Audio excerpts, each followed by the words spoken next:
अस्सलाम वालेकुम dear students. आज हमारा लेक्चर है wave particle dual nature of matter के बारे में।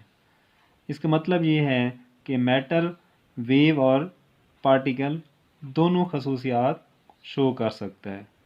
According to Planck's quantum theory only light can shows dual nature, but this idea was extended in 1924 by Louis de Broglie.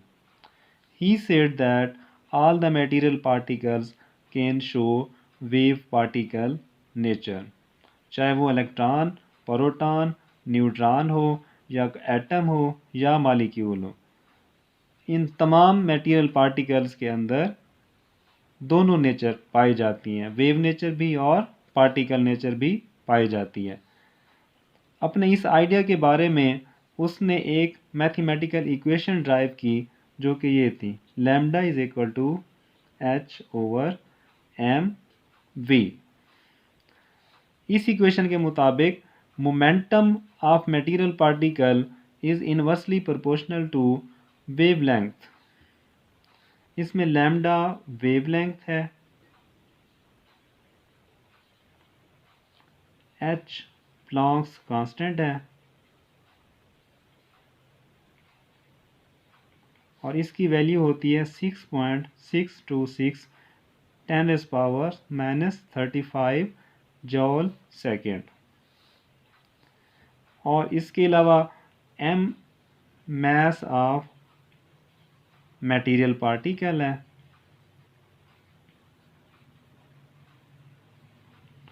और v velocity of material particle.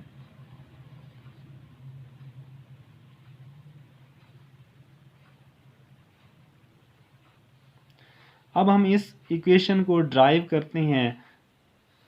According to Planck's quantum theory the relationship between energy and the frequency is given as E is equal to h mu. This is equation 1. And according to Einstein mass energy equation, the relationship between the energy and mass of the material particle is given as E is equal to mc square. This is equation 2. Now we compare equation 1 and 2. We get h mu is equal to mc square. हमें पता है कि mu is equal to c over lambda. Now we put value of mu in this relation, h c over lambda is equal to m c square.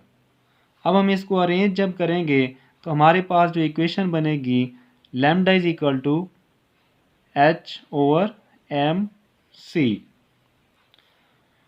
इसमें m mass of photon है, सी velocity of photon है।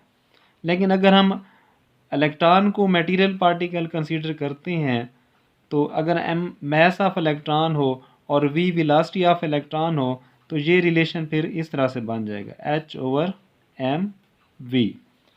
तो ये इस तरह से हमने de Broglie equation को हमने ड्राइव कर दिया।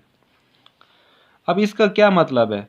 इसका मतलब क्या है कि अगर मोमेंटम ज़्यादा होगा तो वेवलेंथ कम होगी, अगर मोमेंटम कम होगा तो वेवलेंथ ज़्यादा होगी।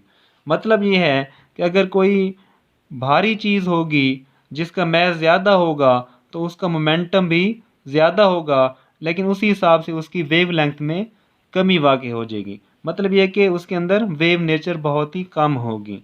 लेकिन इसके बरक्स अगर किसी भी चीज़ का मास बहुत कम है तो उसका मोमेंटम कम होगा, मोमेंटम के कम होने की वजह से उसकी वेवलेंथ बढ़ जाएगी। यानी कि अगर जो छोटी चीज़ें हैं उनकी वेव नेचर ज़्यादा वो शो करती हैं और जो भारी चीज़ें होती हैं जिनका मास ज़्यादा होता है वो पार्टिकल नेचर शो करती हैं। तो ये है wave particle dual nature of matter.